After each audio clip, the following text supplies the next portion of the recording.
Баршаңызға қайырлы күн, есімім Алтынай. Бүгін сіздермен бірге өте дәмді әрі тойымды шығатын тағам түрінің рецептісімен бөлісейін деп отырмын.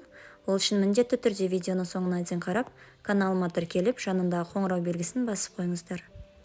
Алдымен бауырды және қойдың құйрығын осылай жақсылап жуып алып, бірнеше бөліктерге бөліп, блендердің ішіне салып қоямыз. Содан соң тазалап аршылған 3 дана пиязды осылай видеода көрсетілгенше етіп, үлкен бөліктерге бөліп турап аламыз. Сарымсақты да дәл осылай турап аламыз және барлығын осылай блендердің ішіне орналастырамыз. Дәміне қарай тұз, бұрыш қосып, барлығын жақсылап осылай блендерден өткізіп аламыз. Дәл осы рецептімен сіздерге де жасап көруге кеңес беремін. Түскі немесе кешкі асқа жасап көрсеңіздер болады, өте дәмді әрі тойымды шығады. Осылай блендерден өткізіп болғаннан кейін іш майды жақсылап жуып аламыз. Және оны бірнеше бөліктерге бөліп, видеода көрсетілгенше етіп ортасына салмасын салып, тура осылай орап аламыз. Жан-жағына ағып кетпеуін қадағалаңыздар. Және осылай барлығын біртіндеп отырып жасап аламыз.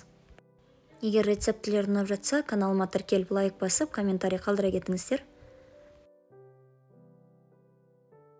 Ыстық күйінде ұсынсаңыздар өте дәмді шығады.